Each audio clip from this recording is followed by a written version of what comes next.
দর্শক, আমরা বেঁচে থাকার জন্য প্রতিনিয়ত খাবার খাচ্ছি। সেই খাবার বিষযুক্ত না বিষমুক্ত আমরা কিন্তু জানি না। তবে আমাদের বিশ্বস্ত কৃষকদের কাছ থেকে যদি আমরা সেই শাকসবজি আমরা খেতে পারি ক্রয় করে, তাহলে আমরা নিশ্চিত থাকতে পারি যে আমরা একটি স্বাস্থ্যসম্মত খাবার খাচ্ছি। তো আমরা এই মুহূর্তে কথা বলছি কুমিল্লা বুড়িচং উপজেলার এতবারপুর গ্রাম থেকে। আমাদের একজন কৃষক এখানে বিষমুক্ত পদ্ধতিতে আমাদের এই বিভিন্ন শাকসবজি করছেন, যেমন টমেটোর সাথে মরিচ, আরও বিভিন্ন ফসল উনি ফলাচ্ছেন। তো আমরা ওনার মুখ থেকে শুনবো আসলে উনি কিভাবে করেন। আপনি কি কি ব্যবহার করে এই ফসল ফলাচ্ছেন, আমাদের এই দর্শকদের উদ্দেশ্যে একটু বলেন। সহপরিচালক সুলতানা ম্যাডামের সাহায্যে আমি এই বছর নিম অয়েল, হ্যান্ড ওয়াশের সাথে মরিচ খেতে, টমেটো খেতে ব্যবহার করছি। তারপরে মেহগনির বিচি 1 কেজি 24 ঘন্টা ভিজাইয়া 16 লিটার পানির সাথে মিক্স করে আমি ব্যবহার করছি। ইনশাল্লাহ আমার ক্ষেতের আবার পোকামাকড় থেকে খুবই ভালো আছে। এই অন্য কোনো ওষুধ আমি এই বছর ব্যবহার করিনি। তো এখানে আপনার কতটুকু জমি? জমিন এখানে আমার তো 3টা ভাগে জমিন, এখানে 28 শতক আর এখানে 30 শতক, ও পড়া 85 শতক।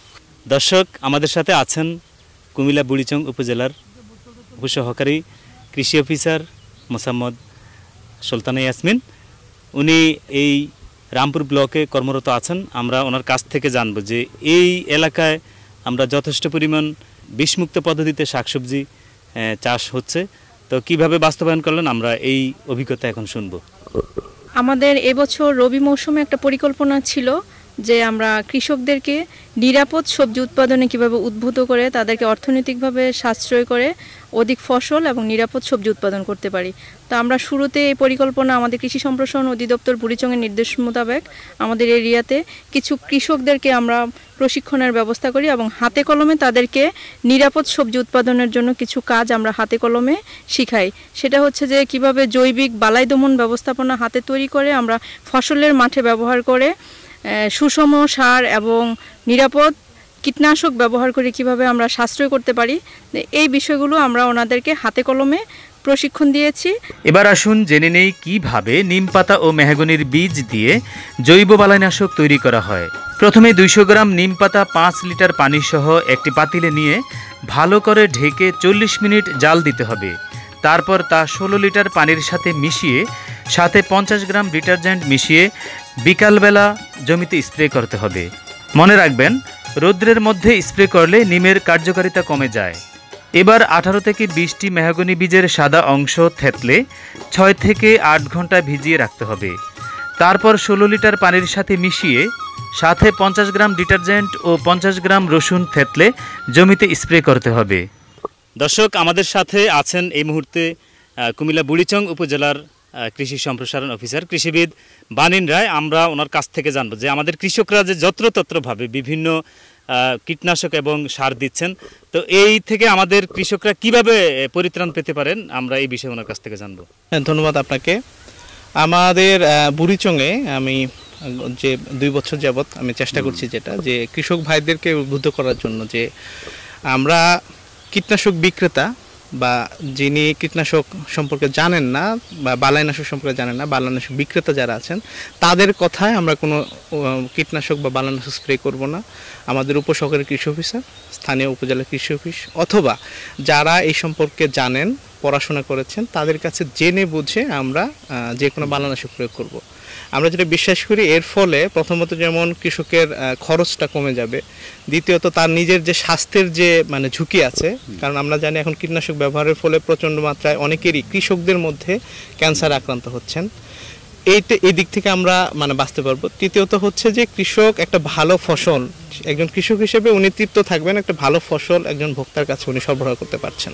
সামগ্রিক বিষয়কে সাথে নিয়ে আমি যেহেতু আইপিএম এর একজন যোদ্ধা, আইপিএম এর প্রশিক্ষণ আমি নিয়েছি। আমাদের এবার রবি মৌসুমে পরিকল্পনা ছিল যে বিভিন্ন ব্লকে কৃষকদেরকে এই স্থানীয় যে জৈব বালাইনাশকগুলো আছে বা কৃষকদেরকে জৈব বালাইনাশক তৈরি শেখানো, এটা নিয়ে আন্দোলনটা আমাদের এইবার ছিল। তাছাড়া অন্যান্য ধান সহ অন্যান্য জমিতেও আমাদের সেই আন্দোলনটা এখন আছে।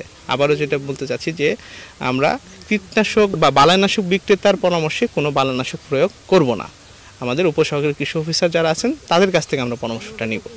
তো এই ছিল আমাদের এই মৌসুমটাতে আমরা এই চেষ্টাটা চালিয়ে যাচ্ছি আর কি। সুস্থ যদি থাকতে চান নিয়মিত শাকসবজি খান। পুষ্টি তথ্য মতে সুস্থ থাকার জন্য প্রতিদিন 220 থেকে 250 গ্রাম শাকসবজি খেতে হবে। তবে সেই শাকসবজি হতে হবে মানব দেহের জন্য উপকারী, উপযোগী এবং পুষ্টি সমৃদ্ধ।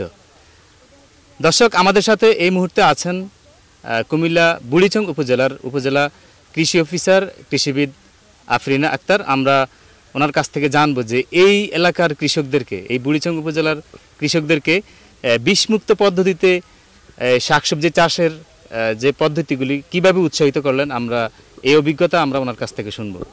বুড়িচং উপজেলার বিভিন্ন ব্লকে ইতিমধ্যেই নিরাপদ ফসল উৎপাদন নিয়ে আমাদের কার্যক্রম চলছে এবং কৃষকদেরকে উদ্বুদ্ধকরণের মাধ্যমে আমরা স্বল্প পরিসরে কাজটি শুরু করেছি এবং ইতিমধ্যে ভালো সাড়া পাওয়া যাচ্ছে।